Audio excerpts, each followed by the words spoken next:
La peau de chagrin de Honoré de Balzac. Biographie de l'auteur. Honoré de Balzac, né en 1799 à Tours et décédé en 1850 à Paris, est un écrivain français majeur du XIXe siècle. Sa vie, aussi riche et complexe que son œuvre, reflète son génie littéraire, ses ambitions démesurées et ses luttes incessantes contre les difficultés financières. Issu d'une famille bourgeoise, Balzac est le fils de Bernard-François Balsat, un administrateur ambitieux, et d'Anne-Charlotte Laure Salambier. Dès son enfance, il est mis en pension, expérience qui le marquera profondément et influencera son œuvre. Après ses études de droit, il décide de se consacrer à la littérature contre l'avis de sa famille. Les débuts littéraires de Balzac sont marqués par l'échec. Il écrit sous divers pseudonymes et tente sans succès de percer dans l'édition et l'imprimerie. Ses premières années sont caractérisées par une intense activité littéraire, mais aussi par l'accumulation de dettes qui le poursuivront toute sa vie. C'est dans les années 1830 que Balzac commence à gagner en notoriété, notamment avec la publication de Scènes de la vie privée, première section de son immense projet, la Comédie humaine. Cette œuvre colossale, composée de plus de 90 romans et nouvelles, vise à peindre un vaste tableau de la société française de son époque. Balzac y explore les différentes classes sociales, les passions humaines et les travers de la société avec une attention particulière pour les détails et une profondeur psychologique. Balzac est un travailleur acharné, capable de consacrer jusqu'à 20 heures par jour à l'écriture, souvent la nuit, soutenu par une consommation excessive de café. Sa méthode de travail, son obsession pour la révision et son ambition de créer un univers littéraire interconnecté font de lui un précurseur du roman moderne. Sa vie personnelle est tout aussi tumultueuse que sa carrière littéraire. Balzac entretient plusieurs liaisons amoureuses, mais la plus significative est celle avec Ewalina Hanska, une aristocrate polonaise mariée. Après une longue correspondance et plusieurs rencontres à travers l'Europe, il se marie en 1850, quelques mois seulement avant la mort de l'écrivain. Malgré sa reconnaissance littéraire, Balzac meurt épuisé et endetté. Son héritage, cependant, est immense. La Comédie humaine influence de nombreux écrivains et reste une œuvre majeure de la littérature française et mondiale. Balzac est célébré pour son analyse pénétrante de la société, son réalisme dans la description des caractères et des milieux, et sa capacité à saisir l'essence de l'âme humaine. Résumé de l'œuvre. La peau de chagrin est un roman d'Honoré de Balzac, publié en 1831, qui fait partie des études philosophiques de la comédie humaine. L'histoire se déroule à Paris au début du XIXe siècle et explore les thèmes du désir, du pouvoir et de la fatalité à travers le destin tragique de son protagoniste, Raphaël de Valentin. Au bord du désespoir et ruiné, Raphaël de Valentin pénètre par hasard dans une boutique d'antiquités où il découvre une peau de chagrin magique qui a le pouvoir d'exaucer tous ses désirs. Cependant, chaque vœu réalisé réduit la taille de la peau et par conséquent la durée de vie de Raphaël. Fasciné et terrifié par ce pouvoir, Raphaël décide malgré tout d'utiliser la peau pour satisfaire ses ambitions et ses passions sans se rendre compte immédiatement des conséquences mortelles de ses actes. Le roman suit la montée et la chute de Raphaël qui, malgré sa nouvelle fortune et son succès, se retrouve piégé par la malédiction de la peau de chagrin. Sa quête du bonheur et de l'immortalité le conduit à une profonde réflexion sur la nature du désir humain et sur les limites de l'ambition et du pouvoir.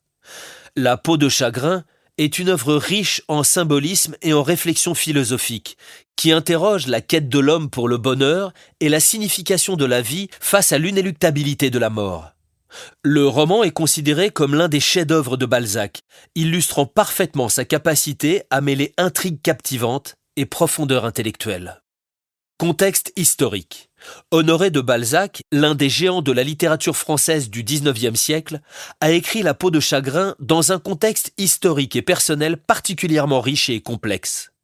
Son œuvre, qui marque le début d'une période créative intense pour Balzac, s'inscrit dans le cadre plus large de son projet monumental, la Comédie humaine. À l'époque de la rédaction de La peau de chagrin, la France traversait une période de profonde transformation sociale, politique et économique, suite au bouleversement de la Révolution française et de l'ère napoléonienne. Le pays était en quête de stabilité sous la Restauration, un régime qui tentait de rétablir l'ordre monarchique tout en intégrant certains acquis révolutionnaires. La société est en pleine transformation, avec l'émergence de la bourgeoisie comme nouvelle classe dominante et les premiers signes de l'industrialisation.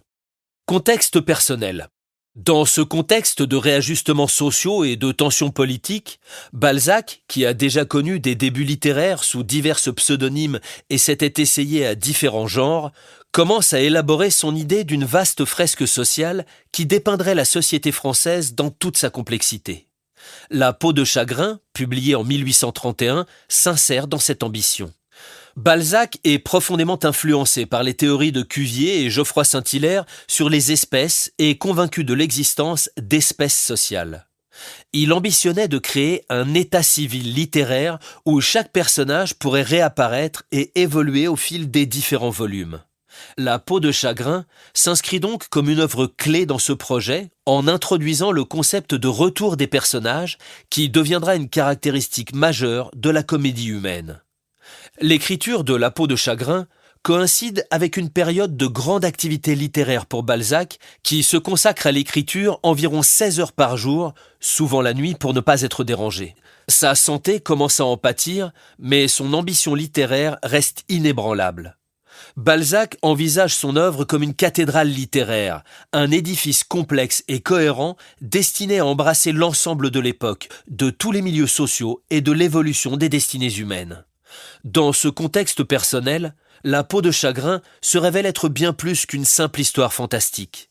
Elle est le reflet des préoccupations de Balzac pour les dynamiques sociales de son temps, ainsi que l'expression de ses propres luttes intérieures face aux limites de l'ambition et du désir.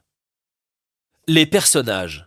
Raphaël de Valentin, c'est le protagoniste du roman, un jeune homme désespéré et ruiné qui trouve une peau de chagrin magique qui peut exaucer tous ses désirs, mais à un coût terrible. Sa vie est transformée par la découverte de cet objet, mais il est également confronté à la malédiction qui l'accompagne. Raphaël est décrit comme un homme ayant des yeux à faire baisser la prunelle aux aigles, capable de lire à travers les murs et les poitrines, des yeux de souverain, de voyant, de dompteur. Pauline, c'est une jeune femme aimante et dévouée qui tombe amoureuse de Raphaël.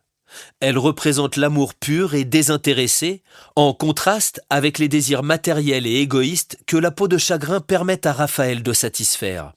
Pauline est un personnage qui apporte lumière et espoir dans la vie de Raphaël. Elle est prête à tout sacrifier pour lui. Le vieillard ou l'antiquaire, c'est un personnage mystérieux qui possède la boutique où Raphaël trouve la peau de chagrin. Il avertit Raphaël des dangers associés à l'objet, mais Raphaël ne tient pas compte de ces avertissements. Le vieillard représente la connaissance et la sagesse, mais aussi un certain fatalisme face au choix de Raphaël. Ces personnages sont au cœur de l'intrigue de La peau de chagrin, chacun jouant un rôle crucial dans l'évolution de l'histoire et la morale qu'elle cherche à transmettre.